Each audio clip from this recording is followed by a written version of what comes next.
전쟁을 알지 못하면 역사도 알 수 없다. 이야기로 만나는 토크멘터리 전쟁사. 저희가 중세 전쟁 이야기를 계속해서 이어가고 있는데요. 오늘 만나볼 주제는 지난주에 살짝 언급이 됐었죠. 십자군들의 파란만장한 전쟁사, 바로 십자군 전쟁에 대해서 살펴보겠습니다.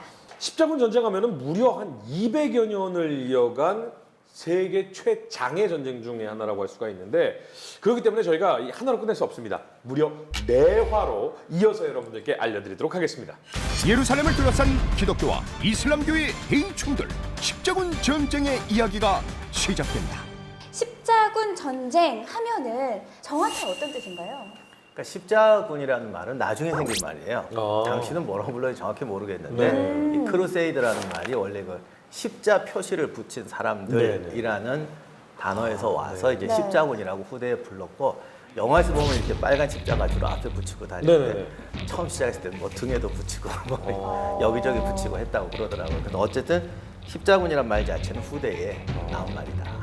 그리고 보면은 킹덤 오브 헤븐 같은 경우도 보면 갑옷 위에 약간 하얀색 천 같은 거 이렇게 덮어서 이 십자가가 딱 씌워져 있는데 너무 잔인하게 전투를 하는 기억이 나요.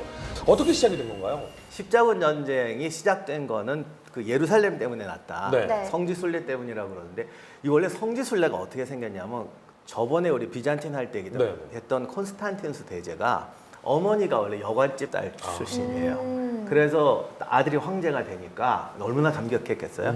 그때는 여기가 다 로마 제국 영토니까, 그래서 예루살렘으로 성지순례를 갑니다. 어머니 이름이 헬레나인데 가서 이제 교회도 세우고 막 이렇게 돼요. 그 전부터 있었던 것 같기는 한데 이때부터 성지순례가 확 로마 사회에 퍼져요. 네, 그래서 이거는 뭐 그 뒤로도 계속돼 왔는데 11세기경에 이제 이슬람 지역에 셀주크 투르크족이 일어나거든요. 투르크가 권력을 장악하면서 예루살렘을 정복해 버리는데, 그 이전까지 이슬람교는 사실은 구약 성경하고도 이렇게 많이 비슷한 면도 비슷한 있죠. 것도 많고 뭐 똑같은 사람도 많이 등장하고 그래서 그럭저럭 이렇게 잘 지냈는데, 투르크는 원래 이슬람을 믿던 사람이 아니고, 이게 사연이 좀 있는데, 이슬람 왕조가 만들어지면은 딱 부족 그 병농일치 군대였어요. 그래서 요즘 말로 하면 군대 징병을 안 가는 거예요. 병농일치니까 우리가 싸울 때 싸우지 왜 우리가 국가에 나가서 의무 복무를 하냐. 이래서 역시 싸움 잘하는 그, 우리가 그동안 누누이 얘기했지만 싸움 잘하는 건 하여간 중앙아시아 몽고 네. 이 흉노부터 시작되는 이 말탄 종족이거든요. 그래서 투르크족을 불러다가 강제로 이슬람으로 개종을 시키고 용병으로 써요. 예, 이게 이제 맘루크라는 건데, 이게 셀주크 투르크족이 정권을 차지하게 된 기반이에요. 우리가 그동안 수도 없이 얘기했지만 자기 나라 지키기 시켜서 남의 나라 군대 쓰면은 꼭 뒤집혀요. 그래서 이제 셀주크가 되니까 이 사람들은 어떻게 보면 강제 개종자들 아니에요. 그쵸. 그냥 뭐 우리가 뭐 관심 있어, 네가 사촌 이런 거 없어, 그냥 예루살렘도 오지 마, 이런 식으로 이제 탁 막아버린 겁니다. 이렇게 되니까 성지순례를 못 가게 됐다, 막혔다. 이게 이제 기독교사에 충격을 줬고, 근데 이제 더 진짜 원인은 셀주크 투르크가 그 지난번 비잔틴 할 때 얘기했지만 만지케르트 전투에서 비잔틴을 소아시아에서 몰아냈다고요. 그러니까 비잔틴 제국에서 소아시아를 되찾아야겠는데 군대는 없고, 그럼 할 수 없다, 유럽에서 불러오자. 그래서 요즘 말로 하면 용병 자원자를 모집하려고 했는데, 이게 교황한테 가더니 갑자기 교황이 주도하는 성지 탈환 전쟁으로 바뀌어버린 거죠. 우리가 십자군 전쟁을 이해하기 위해서는 먼저 그 당시에 유럽의 사정을 한번 봐야 돼요. 그 당시 유럽의 사정이 어떤 그 프랑스나 스페인 같은 어떤 제국이 없었어요.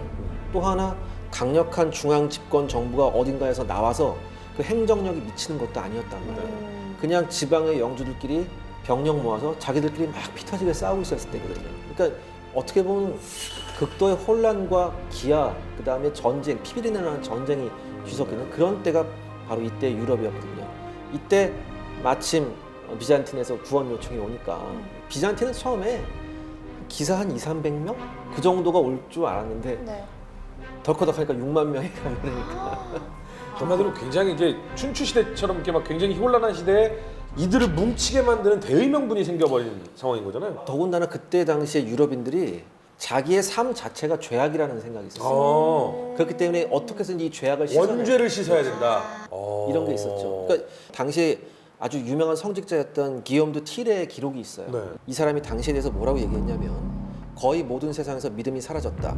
사람들은 더 이상 신을 두려워하지 않으며 정의는 그 빛을 잃었다. 이런 식으로 표현할 정도였거든요. 근데 항상 이런 어떤 큰 전쟁이라든가 변화가 나는 거는 정통 시대는 잘 안 나요. 변화해서 뭔가 이제 변화의 조짐이 보일 때 세속 국가들은 프랑스, 독일 이제 뭔가 좀 국왕을 중심으로 조금 이렇게 그쵸. 뭉쳐보려고 할 네. 때고 교황도 이탈리아의 3분의 1을 다스리는 세속군주의 지금 교황으로 생각하시면 안 돼요.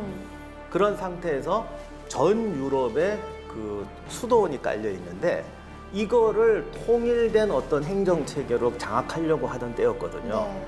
이러다 보니까 소위 그 유명한 카노사의 굴욕 이런 거 나오지만 교황이 이걸 장악하면 전 유럽에서 최고의 그 권력자가 되는 거예요. 그렇죠. 일단은 어떤 그 교회라고 할까요? 네. 교황은 세속인들한테 넘어갔던 권력을 다시 찾아와야겠다. 찾아오고 싶다. 이런 기회를 보고 있었고 정치적으로 지금보다 훨씬 더 정치적이었어요. 정치적이라는 이야기는 한마디로 조금 나쁘게 말하면 권모술수에 아주 능했다는 얘기죠.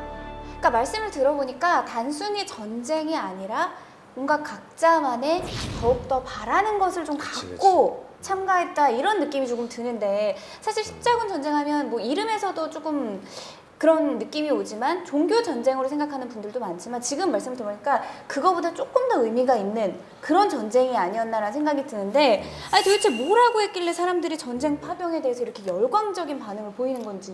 이때 당시 교황이 우르바노스 2세였는데 이 우르바노스 2세 같은 경우에는 제가 이런 말 해도 될까 좀 그런데 안 돼요. 안 됩니다. 아니. 이태양 기자님 방송 전에 계속 걱정을 아니 하시던데. 그때 당시는 지금도 그때 당시 중세의 잘못된 구교의 비판을 많이 했었어요. 그쵸. 그러니까 그런 부분에 대해서 잘못된 건 잘못했다.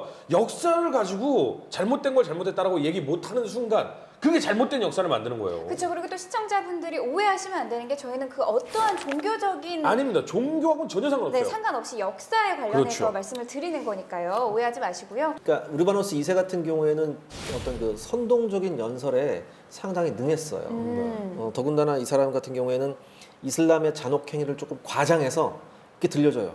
그 사람의 연설을 제가 일부만 발췌했거든요. 네. 우리 신앙의 유일함이며 구원의 원천인 그곳이 주님을 받들지 않은 이교도들의 손에 넘어갔다. 오랜 세월 사악한 믿음을 계승한 이교도들이 우리 그리스도가 몸을 누이신 성스러운 곳에서 폭정을 일삼고 있다. 우리 성지를 짐승들이 지배하고 있다. 성직자들은 성소에서 살해되고 처녀들은 매춘과 죽음 중 선택을 강요받고 있다. 형제와 친척을 상대로 싸웠던 자들에게 야만인과 싸울 기회를 주겠다. 이를 통해 자신의 영혼을 구하고 이제까지 모든 영혼의 죄악을 사할 수 있노라. 이게 그냥 지금 들어도요. 약간 불끈불끈 좀 해야겠다 이런 게 올라오는 것 같아요. 이 우르바노스 2세의 연설을 잘 들여다보면 당시 유럽 사람들, 특히 기사 계급의 불안한 심리를 정확히 꿰뚫고 있습니다. 왜냐하면 항상 같은 기독교인들끼리 싸우면서 나는 너무나 죄를 많이 졌다는 생각을 하고 있었는데 그 심리를 정확히 뚫었고요. 또 하나, 이러한 순수한 종교적 열망은 사실 동기로 부족하죠. 또 이런 말도 해요. 뭐라고 하냐면 망설이지 말고 성전의 길에 오르라. 부유하지 않은 자에게도 성스러운 자비가 내릴 것이다 라고 얘기를 합니다. 아니, 그러니까 그때 얘기했던 성전이라는 게 결국 지금 얘기하는 테러 행위하고 뭐가 다르겠어요. 근데 꼭 그렇게까지 하면 좀 곤란한 게 중세 사람들은 삶에 대한 불안감. 그러니까 현대인들은 이걸 죄의식이라고 그래요. 중세 사람들은 그런 거는 굉장히 고급스러운 생각이고 기본적으로 삶에 대한 불안감이 더 커요. 그러니까 어떤 철학적 내가 뭐 원죄가 있는데 이런 게 아니고 네. 왜냐하면 사는 게 힘들잖아요. 네. 병이 왜 나는지도 모르고 그리고 이 중세 사람들은 멘탈이 재밌는 게 우리랑 같이 많이 달라. 병도 내가 기도만 해서 나을 것 같지 않은 거예요. 왠지 전문가가 있어야 될 거 아니에요. 그래서 성자들한테 기도를 하는데 다 전문가가 다 따로 있어요. 피부병, 무슨 병, 무슨 병. 의사가 있는 게 아니고. 그렇죠. 예. 그러니까 이게 그때 당시에는 그런 게 당연했었던 의술이라는 게 거예요? 그때는 거의 없다시피 한 시대예요. 그러니까 마음은 불안하잖아요. 뭔가 한 사람한테 다 치료받는다는 건 좀 찝찝한 그럼 거야. 피부를 위한 기도는 이분께 하는 그렇죠. 거고. 성자들을 다 해요. 특히 도덕관념, 지금 우리가 아는 도덕관념은 다 17세기 이후에 나온 거예요. 삶이 여유로워진 다음에. 그전에는 지금 우린 이해가 안 가는데 병이 왜 생기느냐. 성자들이 뿌린다고 그랬어요. 내가 피부병을 고쳐주는 성자예요. 근데 피부병을 내가 뿌리는 거. 그래야 내가 돈을 못 나한테 오지. 그럼 우리들 생각에는 아니 무슨 신이 있다우야라고 생각할 수가 있는데 저 사람이 무슨 성인이야 그러는데 이 시대 사람도 너무 당연하게 생각하는 거예요. 그러니까 성인이 우리가 생각하는 그런 도덕적인 그런 성인이 아니에요. 그러니까 먹고 살기 팍팍하고 세상이 공고스러우니까 우리가 생각하는 그런 도덕 개념이 없어요. 또 하나 이제 이때 유럽의 거의 대부분의 영주와 기사들이 엄청난 채무에 시달리고 있었습니다. 맨날 전쟁하니까 엄청난 채무에 시달렸는데 하필 성지를 탈환하러 간다. 근데 그 성지가 어디입니까? 중동이잖아요. 중동은 당시에 세계 모든 상인이 모이는 무역의 중심지였단 말이에요. 네. 자, 이거를 거꾸로 얘기해 보면 십자군, 즉 성지 탈환의 위대한 성전에 나서면서 천국행 티켓과 함께 완벽한 채무 변제의 기회가 생기는 거예요. 근데 왜 모세 이런 얘기가 있잖아요. 모세가 이제 뭐 십계명 쓸 때 뭐 살인하지 말라 이거 있잖아요. 이걸 갖고 또 이제 원리주의자들이 물어봐요. 아, 살인하지 말라는데 어떻게 되느냐. 교황청에서 그러니까요. 유권 해석을 내렸습니다. 살인이잖아. 난 들으면 알 것 같아. 살인이잖아. 그렇죠. 사람을 죽이지 말아라. 근데 아까 얘기할 때 연설문에 뭐라고 그랬어요? 짐승이 우리의 성지를 지배하고 있다. 정확합니다. 그러니까 유권 해석을 내려줘요. 이 교도들은 사람이 아니다. 그냥 약간 그러니까 코에 걸고 이에 걸고 이런. 아니 근데 그것도 지금의 가치관인 것 같고 교수님 얘기를 들어보면 그때 당시는 아예 그냥 우리가 지금 현재 생각하는 인간의 가치관, 도덕성, 생각 자체가 그냥 아예 다른 상태였네요. 갑자기 미쳤다. 궁금한 게요. 그 어떻게 보면 동기부여가 부를 창출할 수 있는 거는 어느 정도 이해가 가는데 천국행 그 티켓이라는 게 실제로 사람들이 진짜로 좀 믿었나요? 근데 이게 또 이상 너무 이렇게 얘기하시면 아, 그래요? 천국행 티켓도 요즘 생각이지. 그러니까 티켓을 사서 천국에 간다 이런 건 개념은 아니고 중세 카톨릭은 죄를 지은 만큼 고행을 하든지 속죄 행위를 해야 되거든요. 그 큰 속죄 행위가 되는 거예요. 미래에 지을 죄까지도. 내가 무슨 죄를 지나 나 잘 모르잖아. 근데 그걸 갔다 오면 웬만한 게 다 큰 죄를 사함을 받을 수 있다라는 거예요. 근데 안 갔다 오면 천국에 못 간다 이런 건 아니에요. 그러니까 전체적으로 이런 많은 것들이 동기가 될 수 있다는 거, 정말 어마어마하게 많은 동기가 됐다는 복합 다양한 동기들이 하나로 뭉쳐져서 시작을 했다라고 해도 되겠네요. 내가 십자군 전쟁처럼 골치 아픈 게 없는데 제가 미리 좀 말씀을 드리는데 네. 십자군이란 말도 나중에 생겼다고 그랬잖아요. 십자군 전쟁은 어마어마한 논란을 많이 났는데 우리가 이 하다 보면 또 많은 분들이 오해하실 부분이 있는데 세 가지는 꼭 말씀을 드려야 될 것 같아요. 첫째, 십자군 전쟁이 종교 전쟁이 된 거는 그때가 아니라 오히려 지금까지도 정의의 군대는 다 십자군이라고 붙이는 관행 그 뒤에 그걸 악용해 먹으면서 이제 더 큰 문제가 생겼어요. 그리고 문명의 충돌 뭐 하는데 우리가 앞으로 도큐멘터리 뭐 계속 전쟁사 하겠지만 아마 앞으로 할 전쟁사의 절반은 중동이 안 끼는 적이 없어요. 이게 세계 문명의 교차로라고요. 그렇죠. 끊임없이 전쟁이 벌어지니까 십자군의 이 패러다임이 계속 서로 적용이 되는 거예요. 한쪽은 성전으로, 한쪽은 우리가 옛날에도 당했는데 또 당한다 이런 식으로. 그래서 분노가 더 재생산되고 여기에 대한 반감들이 세져가지고 악용과 반감이 너무 많이 나왔어요. 그래서 종교전쟁, 문명의 충돌 뭐 이렇게 하는데 중세로 돌아오면 이거 굉장히 복합적인 구조가 있습니다. 그러니까 현대인들은 도저히 이걸 이해할 수가 없는 거예요. 저게 세상에 말이 되냐. 뭐 속죄한다고 성지 탈환한다고 저기까지 가는 게 말이 되냐. 그래서 리얼하게 해석하는 사람들은 오직 침략전쟁이었다. 또는 종교적 광신에서 이교도는 다 죽이라고 그랬다. 이런 식으로 하는데 나중에 말씀드리겠지만 그렇다고 해서 진짜 그걸 짐승으로 보고 그러지 않아요. 그 다음에 돈 때문에 간 사람도 많아요. 왜냐하면 중세 사회는요 30% 40%가 극빈층이에요. 그러니까 뭐 어디 뭐 났다 그러면 갈 사람 얼마든지 있어요. 기사들 경우는 다 돈 벌러 갔느냐 자기 전 재산을 팔고 간 사람도 수두룩해요. 그래서 성스러운 마음으로. 그래서 처음에는 십자군 전쟁의 제일 유력한 설이 한 70년대까지도 당시 상속을 못 받은 차자들, 봉건제는 장자한테만 세습이 되니까 이 상속 못 받은 사람들이 이제 돈 벌러서 갔다라고 했는데 그 뒤에 이제 많은 자료나 이런 걸 보니까 상속 못 받으면 둘째 아들은 거지 되냐고. 귀족인데 어쨌든. 그렇죠. 홍내성에서 같이 그럼요. 거기서 다 땅 있고 살면 되지.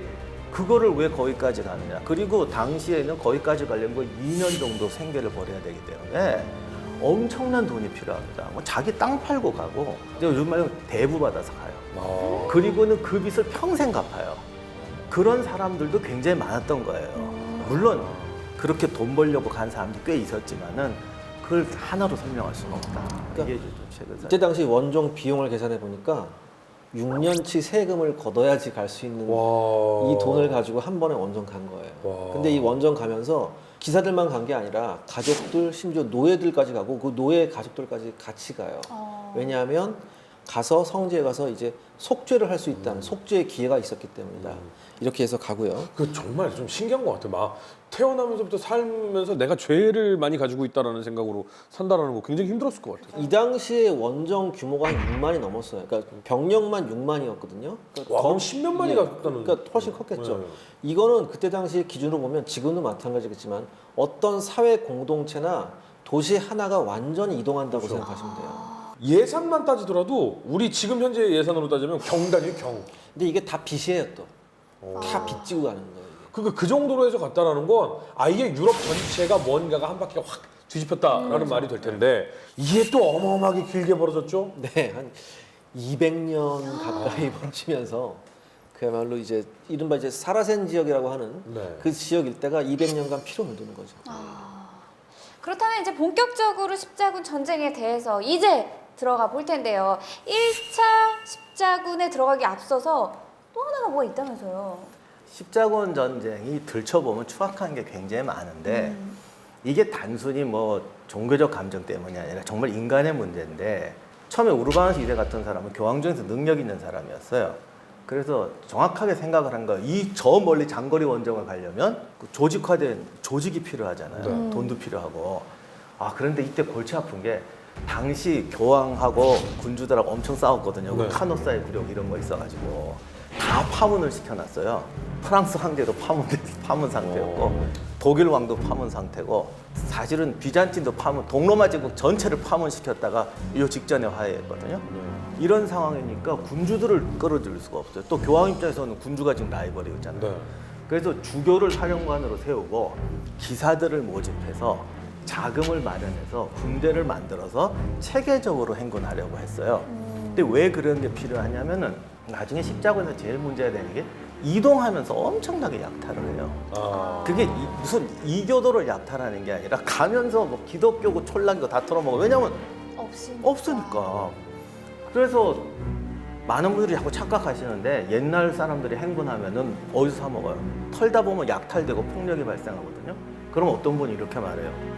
리더가 약탈하는 놈을 죽인다.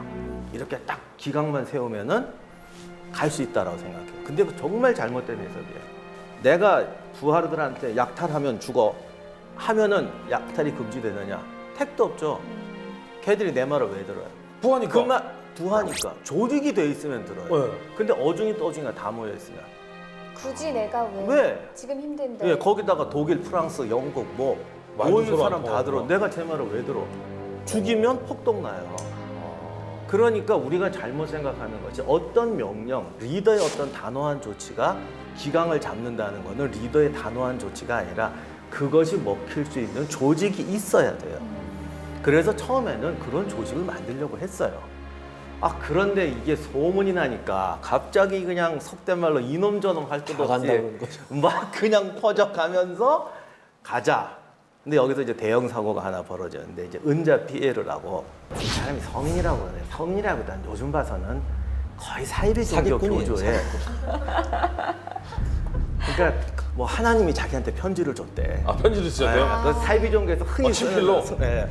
이걸 갖고 사람들을 선동했더니 그 밑도 끝도 없이 소위 말하는 민중 십자군이라는 게 나온 거죠. 그쵸. 특히 독일하고 프랑스 사람들이 빈민들이 우르르 몰렸는데 진짜 아까 말씀하신 이건 그냥 가족 끌고 다 나와서 가는데 이게 통제가 안 돼요. 안 되죠.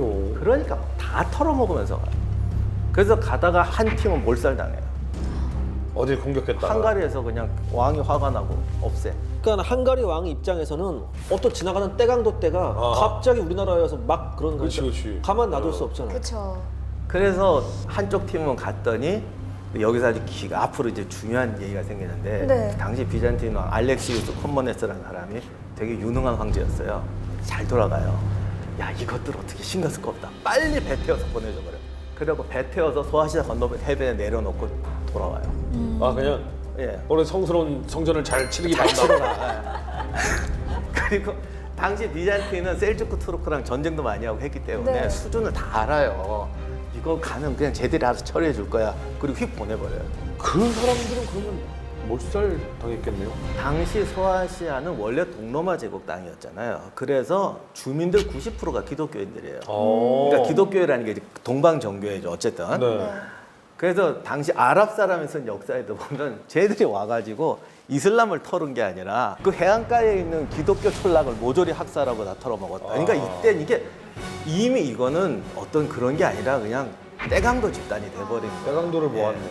그러니까 셀주크 군대가 와서 그냥 한 번에 끝내버렸어요. 좀 얘기를 들어보면은 하필 처음으로 나간 이 십자군 군대가 한 번에 격파가 됐으니 이슬람 쪽 입장에서는 아이고 굉장히 좀 우리가 만만하게 봐도 되겠다 싶은 생각이 좀 들었을 것 같거든요. 그러니까 이제 1096년 드디어 십자군 본대가 예루살렘을 향해서 이제 가게 됩니다.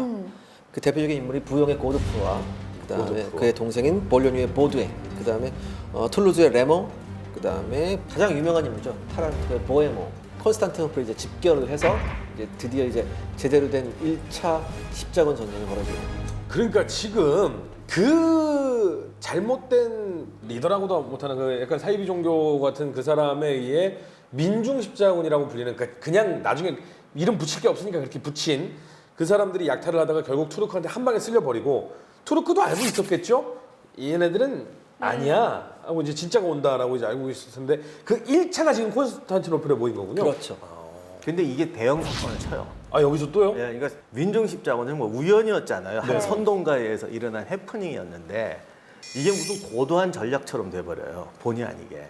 아 그러니까 걔네를 툭 쳐놓고 하나의 미끼였다. 전술적 미끼가 아닌데 미끼처럼 돼버리죠. 어. 원래 전쟁에서 제일 중요한 게 약한 군대를 먼저 보내서 한번 싸우게 해서 그쵸. 상대를 방심시킨 다음에 치는 건데 그러니까 이른바 이제 위력 정찰을 한번. 예, 근데 정말 웃기는 게 십자군은 당시는 국가도 없고 하기 때문에 십자군의 제일 문제가 전략 전술이 없다는 거예요. 비잔틴의 그 레오 6세라고 전 황제가 병서를 쓴 게 있어요. 비잔틴 제국은 우리가 지난번에 했던 온 주변 나라하고 다 전쟁했잖아요. 그래서 각 나라 병과들의 특성, 제대로 싸우려면 어떻게 해야 되느냐 이렇게 쓴 게 있는데 유럽 사람들은 다 프랑크라고 그랬거든요. 네. 그러니까 프랑크 기사들의 특징, 갑옷을 입고 철갑 말을 타고 제대로 백병전으로 붙으면 당할 수가 없다. 그런데 쟤들의 전술은 돌격 하나밖에 없다. 그러니까 그냥 힘만 센 무식한 놈들이다라는 거예요. 앞으로 벌어지는 모든 전투도 전술 전략이라는 게 없어요. 반면에 이 사라센 쪽은 동양 군대 비슷하게 전술 전략이 굉장히 발달한 군대예요. 그래서 십자군은 원래 전술이 없는데 이 은자 피에르의 민중 십자군은 희한하게 전술처럼 돼버린 거예요. 더욱이 당시 룸 셀주크의 왕이었던 아르슬란이 나이가 17살이었어요. 17살에 잡고 딱 자기가 전쟁 시작하는데 고일이네 고일. 왜 웬 거짓대가 와가지고 싹 쓸어버렸거든. 그러니 뭘. 아 진짜 자신만만한 거네. 아시잖아요. 10대 때. 끝나야지. 나야. 난 중2병도 끝났어. 고일이야. 난리 났지. 그래서 1차 십자군이 온다고 소문이 들려왔는데 아주 우습게 봐요. 그리고 신경 쓸 거 없다. 그리고 이제 당시 자기 형제들하고 권력 투쟁이 벌어집니다. 그래서 그거 정복하러 가요. 거기다가 또 기가 막힌 소문이 하나 들려오는데 그 은자 피에르라는 놈은 진짜 사기꾼이어가지고 전멸하게 그냥 튀어요. 아, 또 지는 또 살아요. 그리고 또 1차 십자군에 가서 붙어요. 거기서 껴서 오는데 그 소문이 들려온 거예요. 그 이상한 애가 여기 1차 십자군 네. 이번에 오는데 또 껴있대더라. 그래서 더더욱이 우습게 본 것 같아. 이번에 두 번째 거짓 때 오는구나. 그리고 아예 신경을 안 써요. 그런데 근데 제대로 된 군대가 상륙을 한 거죠. 그 1차군 비교도 안 되는. 방심한 게 맞는 게 니케아라는 곳에 상륙하는데 네. 거기가 아르슬란의 수도예요. 자기 가족도 거기 다 있어요. 아. 근데 신경도 안 썼다니까. 정말 그냥 생각할 가치가 없는 네. 부대다라고만 여겼던 거죠. 그 꼴을 봤잖아요. 그 거짓대를. 1차 거짓 때는 뭐 그냥 정말로 작은 부대로도 다 전멸시킬 수 있을 만큼의 부대였으니까. 그리고 열심히 싸우고 있는데 청천벽력 같은 소리가 들려오는 거예요. 점령당했다. 니키아가 함락당했다. 돌아가야죠. 그렇죠. 그래서 사실은 싸우고 있다가 함락당하기 전에 와요. 오는데 사람이 당황하게 되는 거죠. 그렇죠. 그래서 절대 하면 안 되는 정면 전투를 해요. 아, 이들은 단단한가 보세요. 단단한 말을 타고 돌진을 한다. 그러니까 무조건 십자군하고 싸울 때는 전술로 싸워야지 덤비면 안 돼요. 거의 5대1로 이겼다고 그러더라고요. 그 보면 옛날에 영화 같은 것도 보면 철갑으로 둘러싸여서 칼을 치거나 해도 맞으면서 그냥 돌진하면서 찌르니까. 아니 알고 있었잖아요. 그들한테는 그렇게 나가면 안 된다는 아니, 걸. 본진이 털렸는데 그럼 앞뒤가 안 보이지. 더군다나 자기 부인도 있고 가족들까지. 더군다나 고일이에요. 그냥 이렇게 간 거예요. 고일이야. 네. 거기다가 아르슬란이 어릴 때 즉위를 해가지고 한 7살인가 9살일 때 왕이 돼요. 술탄이 돼서. 그래서 내내 섭정 당하다가 섭정이었구나. 예. 이제 민증 나오고 해가지고 이 자기가 할 때였는데 이런 일이 터진 거죠. 그래서 붙었다가 깨져버리니까 이 십자군은 더 의기양양했는데 여기서 이제 여러 가지 사건이 생기는데 당시는 비잔틴 군대가 같이 왔어요. 네. 그러니까 이 셀주크 애들이 보니까 저 유럽 애들은 상종을 안 하던 애들이고 비잔틴은 원래 또 같이 지내던 애들이잖아요. 그쪽은 협상을 걸어요. 학살 안 하는 조건은 너희한테 항복하겠다. 그랬더니 비잔틴이 재빨리 들어가서 성을 점령하고 여기서는 학살을 안 합니다. 그랬더니 십자군하고 아까도 비잔틴하고. 말씀하셨지만 원래 갈등이 심했는데 십자군 애들 보니까 당한 것 같잖아요. 싸움은 자기가 했는데 낼름 먹으니까. 자기가 먹고 너희는 가라 들어오죠. 여기 했어. 여기 사람 치면 안 돼. 우리 알고 지내던 애들이야. 십자군은 또 야무진 생각이 있었어요. 딱 점령하고 나서 전리품은 다 우리 거다라는 생각을 하고 있었어요. 근데 알렉시우스 1세는 성도 넘겨줄 생각이 없었고 전리품도 넘겨줄 생각이 없었던 거죠. 그리고 제일 중요한 게 포로거든요. 그 당시에는 포로 노예, 잡으면 노예. 몸값으로 교환을 해요. 해줬거든요. 근데 그 아르슬란의 왕비부터 가족까지 다 잡았잖아요. 네. 이게 얼마짜리인데 심한 경우에는 막 금괴 몇만 개 막 이렇게 왔다 갔다 해요 왕족들이. 그걸 알렉시우스가 데리고 콘스탄티노플로 가버렸거든. 눈 돌아가는 거죠. 이거 뭐야 사기당했다. 아니 이렇게 되면 비잔티움과 십자군이 동맹 십자군인 거잖아요. 그렇죠. 그럼 이게 갈라지게 되는 거 여기서 깨집니다. 깨지는군요. 네. 이렇게 골이 생긴 비잔티움과 십자군 사이에는 결국에는 위기가 찾아옵니다. 이후에 셀주크 투르크 군과의 최대의 전투가 벌어진다고 하는데요. 전투의 승패를 좌지우지했던 십자군 전쟁의 무기부터 먼저 확인하고 가시죠.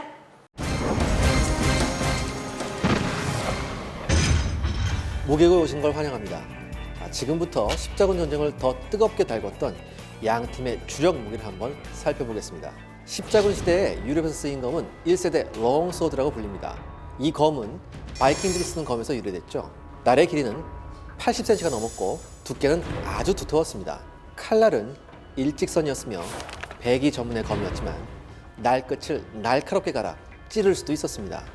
검의 중량을 조금이라도 줄이기 위해 칼날 중앙 부분에 홈을 넓게 팠습니다. 또한 이 홈은 적을 찔렀을 때 피가 흘러내리는 길이기도 했죠. 아직은 강철이 출현되지 않던 시기였기 때문에 1세대 롱소드는 장기간 전투에서 점점 강도가 약해지는 등 문제가 아주 많았죠. 반면 이슬람군은 샴시르라고 불리는 곡도를 사용했습니다. 샴시르는 페르시아어로 사자의 꼬리를 뜻하죠. 샴시르의 특징은 완만하게 구부러진 날 부분과 손잡이가 반대 방향으로 구부러진 점입니다. 이는 배기에 아주 적합한 구조였습니다. 전체 날 길이는 십자군의 롱소드에 비해 다소 짧았습니다. 하지만 당시 환상의 강철이라고 알려진 다마스커스 강으로 제작된 샴시르는 유럽검에 비해 매우 우수한 강도를 지니고 있었죠. 심지어 십자군 원정 후 샴시르는 전 유럽에 영향을 주었는데요. 기병검 사브르가 나오는 계기가 되었죠. 그리고 사브르의 영어식 발음이 바로 세이어입니다. 이번에는 타격 무기를 한번 살펴보겠습니다. 타격 무기는 이슬람군보다는 십자군이 매우 애용했습니다. 기본적으로 메이스라고 불리는 철퇴부터 도끼, 워해머, 스파이트 클럽, 그리고 플레이까지 아주 다양한 타격 무기를 사용했죠. 특히 플레일은 적의 방패 너머로 공격할 수 있었기 때문에 보병, 기병 모두 즐겨 사용했습니다. 십자군 기사는 주 무기가 랜스라고 불리는 창이었지만 철퇴나 도끼 등 두세 종류의 타격 무기를 예비로 가지고 다니며 근접전에서 활용했습니다. 이슬람군도 철퇴 등 타격 무기를 사용하긴 했지만 십자군만큼 자주 다양한 타격 무기를 사용하지는 않았습니다. 자, 공격 무기들을 각각 살펴봤는데요. 그렇다면 방어군은 어떠했을까요? 십자군 전쟁에서 십자군이나 이슬람군 모두 기본 갑옷은 사슬 갑옷이었습니다. 이 시대의 사슬 갑옷은 이전 시대의 사슬 갑옷보다는 길이가 길어졌습니다. 종전보다 길어진 사슬 갑옷을 십자군들은 호버크라고 불렀는데요. 의외로 보온 기능이 있어서 사막의 환경에서는 최적의 갑옷이었습니다. 그러니 당연히 이슬람군도 이 갑옷을 애용했겠죠? 이슬람은 이를 토르소라고 불렀습니다. 투구는 십자군의 경우 코 가리개가 있는 노르만 헬름 혹은 머리 윗부분이 평평해서 마치 양동이를 거꾸로 뒤집어 놓은 것 같은 그레이트 헬름을 사용했습니다. 그레이트 헬름의 경우 평평한 윗부분을 가격당하면 찌그러지는 경우가 많았기 때문에 14세기경에는 둥그런 모양으로 바뀝니다. 한편 이슬람군은 시샤크라고 불리는 물방울 형태의 투구를 오랫동안 사용해왔죠. 이 시샤크는 이후 오스만 투르크에게 계승되어 그들과 접한 주변국, 헝가리, 폴란드, 그리고 러시아 등에도 확산됩니다. 자, 이러한 무기들로 무장한 십자군과 투르크군. 이제 1차 십자군 전쟁의 본격적인 전투가 시작됩니다. 전사 분석실에서 이야기를 계속 이어가보죠. 비잔티움하고 이제 골이 생겼습니다. 이제 양분이 됐는데 그러면 십자군은 이제 완벽하게 자신들만의 노선을 걷게 되는 겁니까? 니케아 공방전 이후에 완전히 이제 비잔티는 지원을 끊어버립니다. 네. 난 요것만 먹으면 돼. 싸움은 니들이 갈아서 뭐 예루살렘을 먹든 말든 니들이 갈아서 아사하고 아 나는 이거 뭐 경제적 이득은 어마어마하게 지금 취했으니까. 얼마나 남는 장사예요. 그러니까 이제 지원을 딱 끊어버려요. 그러니까 정말 고달픈 이제 여정이 시작되는 거죠. 근데 이제 아까 우리가 말했던 그 17살짜리 킬리지 네. 아르슬란 복수의 이제 바득바득 길을 갈고 있죠. 그러면서 첫 번째 자기네가 어떤 방법으로 패배했는지를 잊지 않아요. 아무튼 이 시점에서 이제 아까 여러 가지 지휘관이 있었지만 보헤몽이라는 지휘관이 있었거든요. 네. 이 보헤몽이 2만의 선견대를 이끌고 먼저 가요. 먼저 갔었는데 본대에서 떨어져 나와서 앞에 어떤 계곡 사이에다 캠프를 쳤다고요. 바로 이때가 결정적인 공격의 시점이라고 아르슬란이 판단하죠. 군기병 위주의 경기병으로 습격을 합니다. 그러면서 완전히 포위해서 활로서만 원거리에서 활로서만 하고요. 여기서 또 하나 중요한 게 뭐냐면 노키아라는 족공수들이 있었어요. 네. 투르크군에 족공수라고 혹시 아시나요? 이 다리를 이기 때문에 그렇죠, 맞습니다. 예, 예. 훨씬 세게 쏠 수 네, 있는. 훨씬 멀리 나가죠. 네. 이 족공수들을 대량으로 배치해놓고 족공수들이 아주 원거리에서 보이지도 않는 거리에서 활을 쐈거든요. 어느 정도였냐면 당시 기록에 보면 화살이 한꺼번에 날아올 땐 잠시 햇빛이 안 보일 정도다. 근데 그러고 보니까 그 멀리 있는 적을 공격했잖아요. 네, 노키아. 네. 그래서 아니. 아무튼 근데 철저하게 군기병 위주의 투르크 군단한테 아주 철저히 유린을 당하고 있었어요. 네. 전멸 직전까지 갔었는데 바로 그때 본대가 왔습니다. 십자군의 본대가 5만의 대군이 이제 투르크군을 압박하고 시작하고요. 근데 여기서 다시 한번 아르슬란이 여기서 실수를 또 범하지 않아요. 보통 우리가 많이 알고 있기로는 여기서 뭐 투르크 군대가 아주 크게 패했다고 보고 있는데 진실은 뭐냐면 대규모 십자군이 왔을 때 아르슬란은 또 여기서 붙으면 지겠구나라는 생각을 해서 대단히 신속히 쳤어요. 아니 근데 이긴 건 이긴 거죠. 왜냐하면 이게 입이 또 꼬인 게 네네. 거듭 말씀드린 십자군이 전술이 없어요. 네. 부대가 원래 이렇게 나눠가는 것도 이게 체계적으로 나눠가야 되는데 그냥 갔죠. 그래서 옆으로 어디로 가는지도 몰랐다니까요. 그래서 보헤몽이 기습을 당하니까 빨리 연락병을 보냈어요. 나머지 2개 부대, 고드프로하고 레몽의 부대를 막 찾아라. 바로 옆에 있었는데 어디 있는지도 몰라. 그냥 막 가가지고. 그래서 5시간 동안 연락병들이 헤맨 거예요. 6마일 떨어진 데 있었는데. 아이고. 근데 이게 계속 이런 일이 생기는데 아주 그 고도한 전략처럼 된 거예요. 왜냐하면 늦게 나타나는 게 더 이득을 본 게 프랑크군은 화살이 오는데 군기병이 돌격을 못해요. 절대 무서워서. 그렇죠. 갑옷과 방패를 갖고 버티는데 이게 버티다가 지치면 쓰러지는 거예요. 지금 화살만 맞고 있는 거예요. 아르슬란 부대들이 보니까 이제 다 이겼잖아. 그러면 약탈품부터 챙겨요. 아, 기사단이 하필 도착한 이때는 거야 그때. 마치 두 번째 전략인 것처럼. 근데 아르슬란이 거기서 약간 실수한 게 뭐냐면 네. 사실 가봤자 털 게 별로 없었어요. 십자군이 별로 가진 게 네, 없으니까. 털 게 별로 없었거든요. 그 니케아 성에서 쫓겨나다시피 해서 왔는데 뭘 털 게 있었겠어요. 괜히 쓸데없는 욕심부리다 그렇게 됐는데 도릴라이움 전투에서 아르슬란은 모든 보급품하고 재산을 다 버리고 튀어요. 네. 왜냐면 군대가 흩어진 상태에서 십자군 본대가 네. 왔기 때문에. 그래서 이걸 챙기긴 했는데 이 아나톨리아 고원을 넘어서 안티오크로 가는데 이 아나톨리아 고원이 지도를 봐도 이 단층이 이렇게 된 데거든요. 굉장히 힘듭니다. 위성 지도를 보면 아르메니아 지금 공국이라는 데 넘어가는 저 길이 굉장히 힘들어요. 그게 원래 절로 가는 게 아니라 해안길로 가야 되는데 그냥 몰라서 그냥 무식하게 넘은 거예요. 해안으로 가면 훨씬 가까운데요. 네, 근데 요새가 많죠 대신. 근데 저기를 또 한여름에 저기를 행군을 해서 아이고야. 10월에 이제 안티오크에 도착하는데 정말 이제는 헐벗은 거짓대가 돼서 안티오크에 도착을 하죠. 근데 안티오크 가기 전에 저기 에데사라고 있죠. 네네. 저 일단 에데사를 한번 털어 먹어야죠. 이제 빈털 털어. 아 이제 3주 동안 다 먹은 거 다 먹고 했으니까. 자, 근데 문제는 에데사가 기독교 도시였어. 아니 다 기독교 도시였어요. 니케아도 주민의 그러니까 90%고 그 예루살렘에 가기 전까지 거의 다 기독교. 저 해안가가 원래 다 비잔틴 제국거였기 때문에 안티오크도 주민의 절반 이상이 기독교주의. 그러니까 가면서 다 기독교 국가를 털어먹고 가는 거예요. 그러니까 여기서 우리가 결정적으로 알 수 있는 게 뭐냐면 이미 성전은 없는 거죠. 그러네요. 그리고 여기서 나왔던 유명한 말이 있어요. God also needs money. 신 역시 돈이 필요하다. 이런 얘기가 나와. 아니 근데 그래도 대의 명분이 조금은 있었어요. 뭐요? 비잔티움이 배신을 했잖아. 근데 저게 비잔티움 국가잖아. 그러면 에데사에서 그래도 털었으니까 안티오크에서는 조금은 좀 힘을 내서 전투를 하게 되는 겁니까? 아니요, 이제 굶어서 기분이 없어. 여기서 또 기운이 없어지는군요. 여기 안티오크 전투는 앞으로의 1차 십자군 전투를 모든 것을 보여주는 중요한 전투인데 네. 안티오크가 성벽 길이가 12km예요. 그리고 망루가 400개가 있었대요. 당시 병력이 뭐 6만이라지만 실제로 이게 전투 병력은 아니고 그렇죠. 전투 병력은 추정인데 기사 한 2, 3천 명, 보병 한 8천 정도 추정하거든요. 그래요. 그것도 이게 니케아 있을 때니까 지금 또 얼마나 떨어졌는지 몰라요. 그러니까 아무리 많이 잡았다 12,000명을 안 넘는다고 그때 네. 나왔어요. 그럼 10,000명이 12km를 어떻게 포위를 하겠어요? 못하죠. 그렇죠. 못하잖아요. 일렬로서도 못 하겠는데요? 그러니까요. 그 앞에서 그냥 버티는 거예요.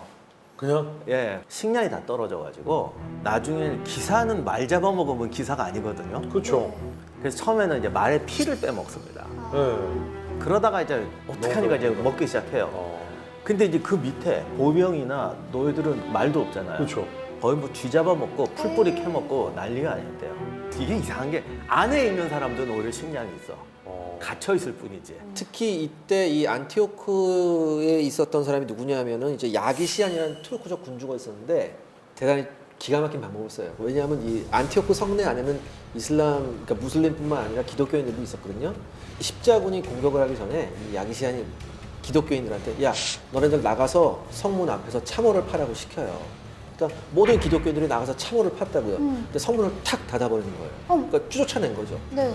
근데 그때 십자군이 도착했어요. 어떡해요? 그럼 밖에서 참호를 파고 있던 기독교인들은 누구한테 의지해야 되겠어요? 십자군한테 해주죠. 십자군한테요. 식량이 더 떨어지는 거예요.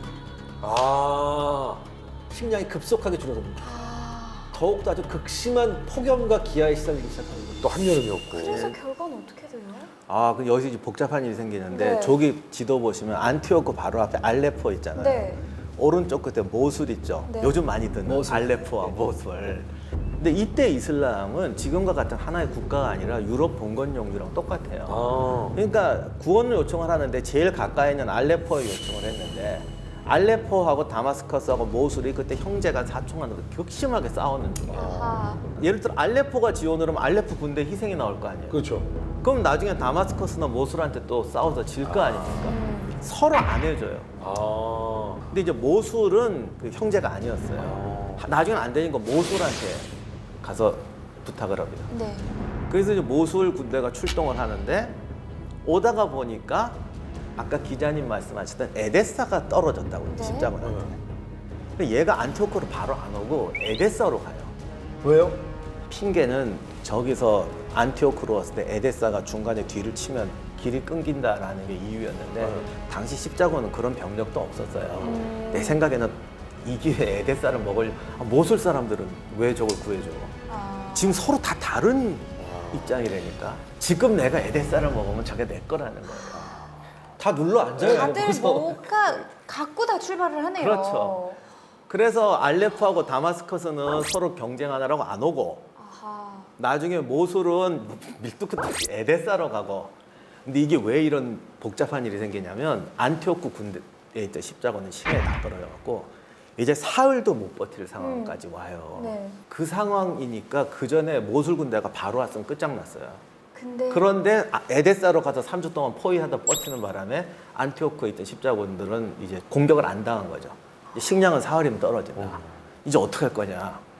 거의 포기하려고 그랬는데 안티오크 성벽 안에 있던 그 갑옷 수리 공이었다고. 네. 공이라기보다는 제작자, 피루즈라고. 예, 그런 사람이었다고 하는데 안티오크 내부에서 무슨 일이 생기지 막 구원병이 안 오잖아.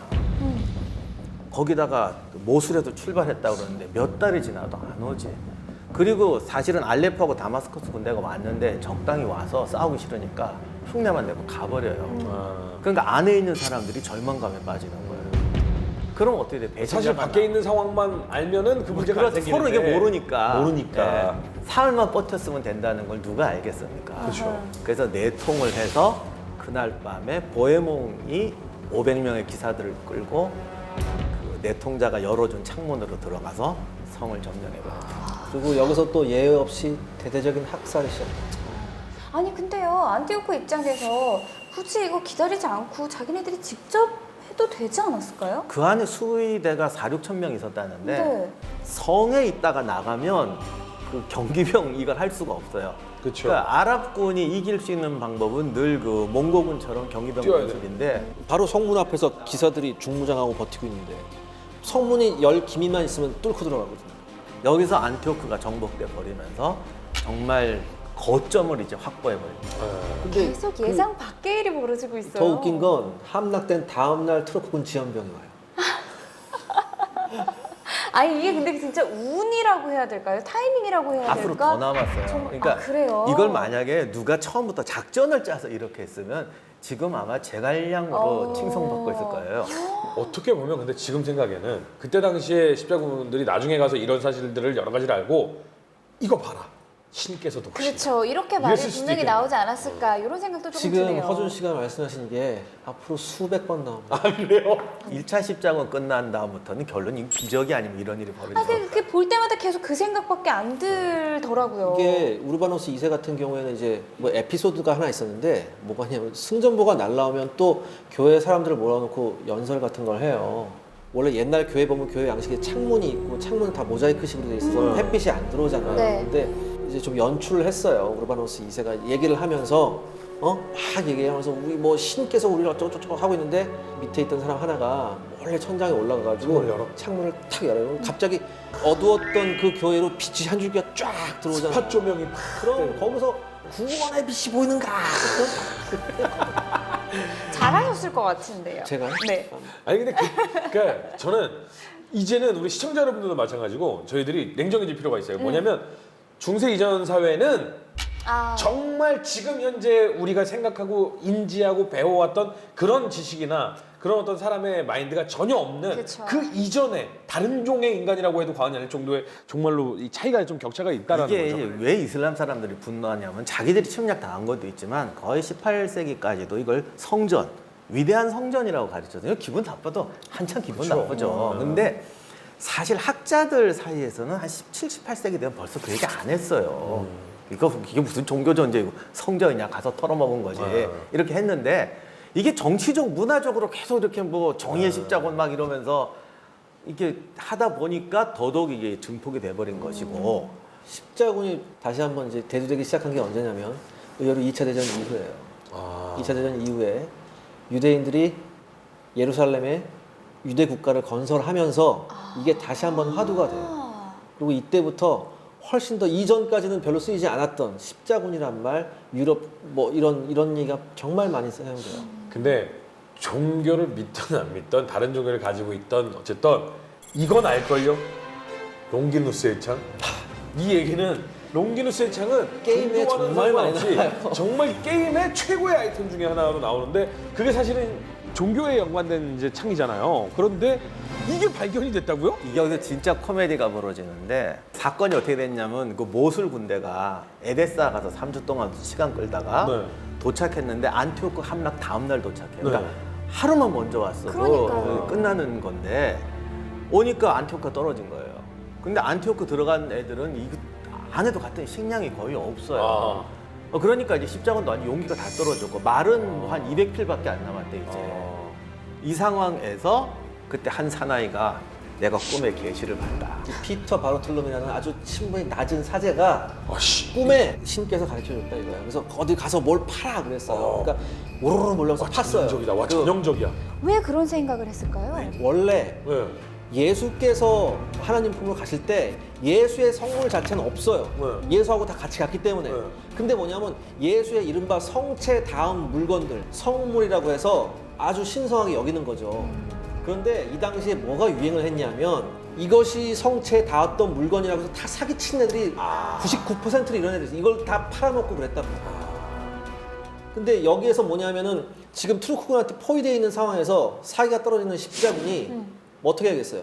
어떤 성물이나 이런 거를 계기로 해서 신앙심을 끌어올리면 사기가 올라갈 거 아니에요. 이거를 이용해 바로 여기서 롱기누스 창을 이용하는 거예요. 근데 지금 모양을 봐도요. 사실 이제 이 십자가에 못 박힌 예수를 창으로 옆구리를 찔러서 나중에 이제 그게 가장 큰 이제 치명상이 됐을 것이다라고 하는 것이 이 롱기누스 창인데 저건 누가 봐도 그냥 예물이잖아. 저게 무슨 창이야? 로마군이 저 창을 사용했다고? 여기 원정군 팀에 교황 특사가 있었거든요. 원래 그 사람을 총사령관 시키려고 그랬어요. 근데 이제 기사들이 거부한 거지. 아데마르라는 굉장히 굉장히 이성적이고 좋은 사람이었는데 그 사람은 황당한 거예요. 왜냐하면 예수의 성창은 이미 콘스탄티노플에 있어요. 그렇죠. 아. 콘스탄티노플에 있는 최고의 보물이 예수의 성창이에요. 자기는 직접 봤어. 근데 뭐가 여기서 나와? 말도 안 돼. 그러니까 이게 어떤 그 종교학자가 아닌 사가들은 이걸 뭐라고 하냐면 영어로 챔피언 오브 라이. 아, 거짓말. 근데 어쨌거나 간에 지금 전투는 해야 되고 들고 나오니 병사들이야. 그럴 때 그건 이성의 문제가 아니에요. 그렇죠. 그쵸. 이때 당시에 이거는 믿음의 문제였거든요. 그렇죠. 그리고 그들도 뭔가를 좀 믿고 싶었겠죠. 그리고 이게 아주 효과가 제대로 나타납니다.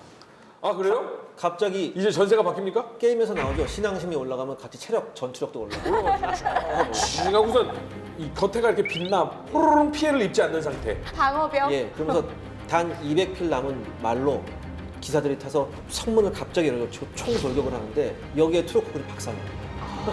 그 광경을 본 사람들이 이렇게 말했대요. 네. 그 200명이 10,000명이 넘는 적군한테 돌진하는데 하늘에서 천사들이 와서 도와주고 수호천사들이. 전투하면서 전사한 전우들의 영혼이 같이 싸우더라고요. 맞아. 정말 봤대요? 봤대 자기도. 그리고 모든 기사들의 몸에서 빛이 났고 트로크군이 활을 쏘는데 활이 전부 다 비껴나갔다. 그러니까 이거는 맞네, 이건 이거로. 진짜로 누가 한 말이 아니라 당시 봤던 사람들이 그러니까 그렇게 느끼는 거예요. 그리고 원래 활 쏘면 다 맞나 수십 발 중에 한 발 그렇죠. 맞지. 그렇죠. 아니 근데 그러면 이유야 뭐 어찌 됐든 운이 좋았든 타이밍이 좋았든 뭐 신의 계시를 받았든 간에 이렇게 안티오크 함락 이후에 좀 기세도 등등 해주고 이제 가야지, 진짜 이제. 우리가 예루살렘으로 성 가야 부탁을- 되는 거 아닌가요? 이제 본격적으로 가나요?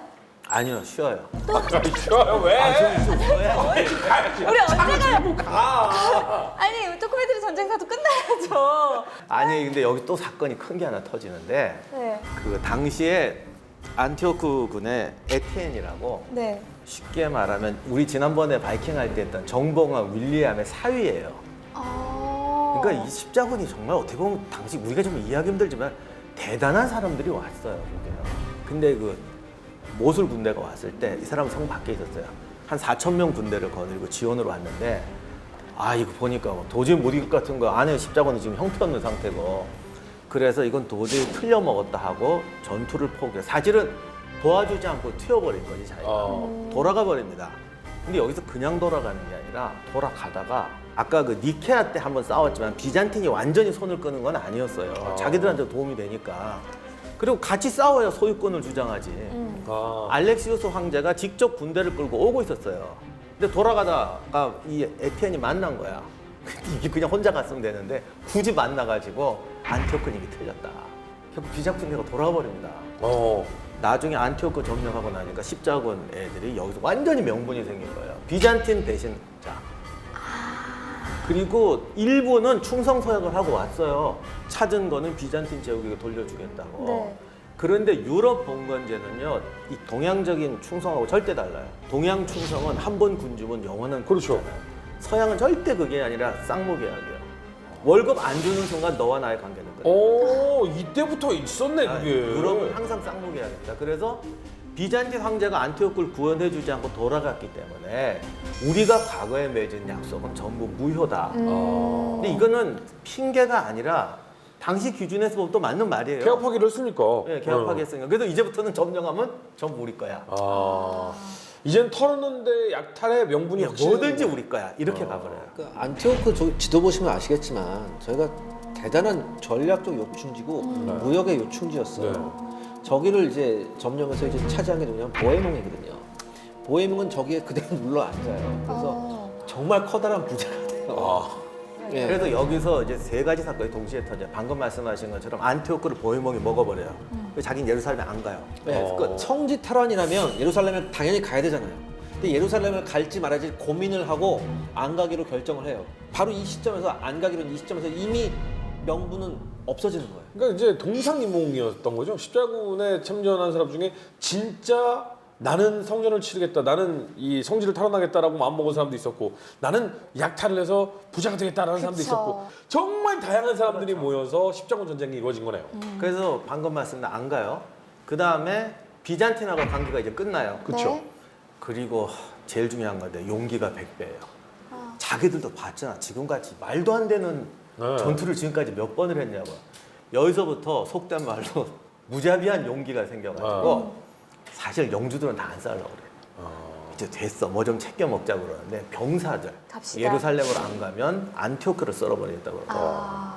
그래서 그래, 가나요? 가요. 이제 예루살렘으로 가게 되죠. 그래서 이제 1099년 6월에 드디어 이제 가죠. 근데 이때 병력은 딱 13,000 남아요. 아이고. 근데 말이 13,000이지 뭐 여러 사가들의 얘기가 있는데 10,000명이 채 안 됐다는 얘기도 있고. 그러니까 영주들 입장에서 보면 이게 도저히 안 되는 거예요. 여기까지 먹은 게 기적인데, 그리고 이미 군대의 3분의 2는 탈영도 엄청 많이 그쵸. 했어요. 갔는데 안티오크 포위할 때도요, 절반이 다 탈영돼 가버렸어요. 배고프니까.